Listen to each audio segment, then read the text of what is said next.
The Time Rift. In the waning months of 1587, the Roanoke Colony was a shadow of its hopeful beginnings. The fields were barren, the game scarce, and the promise of John White's return with English supplies had faded into a bitter dream. The 115 settlers, farmers, weavers, and dreamers, lived in a village of sagging timber, their bodies weakened by hunger, their spirits haunted by the vast, untamed wilderness. The air buzzed with unease, as if the land itself rejected their presence, and strange lights flickered in the night sky, dismissed by most as tricks of exhaustion. Among the settlers was Nathaniel Nat Finch, a scholar who had joined the colony to document the New World. His journals brimmed with sketches of plants and stars, but lately he'd noted oddities: compasses spinning wildly, clocks stopping, and a low hum in the earth that only he seemed to hear.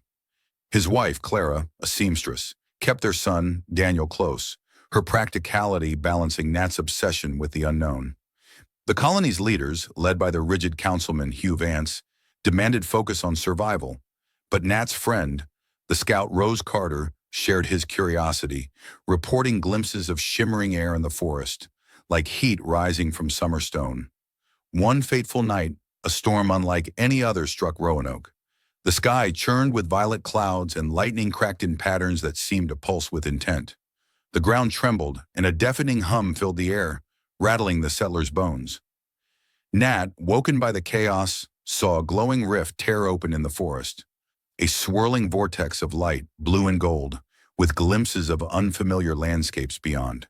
Towering structures, strange machines, and skies streaked with colors no one could name. "It's a door," Nat whispered, his heart racing. "To somewhere else." The settlers gathered, torn between fear and awe. Vance called it witchcraft, ordering the group to pray. But Rose, ever bold, stepped closer, feeling a pull she couldn't explain.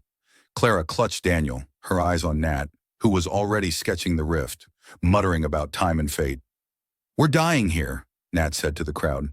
"This could be our salvation. A new world, beyond hunger, beyond this cursed land." Rose backed him, her voice fierce.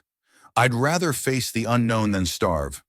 Vance's protest faltered as children wept, and the hum grew louder, threatening to shake the village apart. A vote was hasty, driven by desperation. 96 chose to enter the rift. 19, led by Vance, stayed, clinging to their faith in White's return. Nat led the way, holding Clara's hand, Daniel between them. Rose scouted ahead, her knife drawn against whatever awaited. Before stepping through, Clara carved Croatoan into a tree, a cryptic marker for White, hoping it might guide him if the rift remained.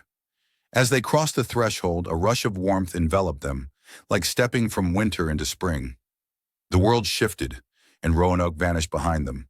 They emerged in a strange land, America, but centuries ahead, in what would later be the 22nd century.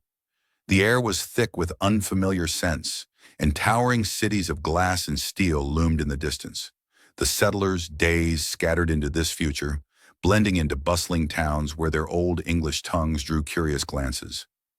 Nat, Clara, and Daniel settled in a coastal settlement, their colonial clothes traded for strange fabrics, their identities remade. Rose wandered farther, her scout's heart drawn to the horizon, leaving tales of a time-lost woman in local lore. The settlers adapted, their origins fading into myth, their journals lost or dismissed as fiction. Back in 1587, the rift closed with a final crack of thunder, leaving Vance and the 19 behind. They perished in the winter, their bodies unburied when White returned in 1590. He found only the empty village in Croatoan, a clue that led nowhere. The rift's secret stayed buried, known only to the descendants of those who crossed, people who, centuries later, felt an inexplicable pull to the stars, as if their blood remembered a journey through time.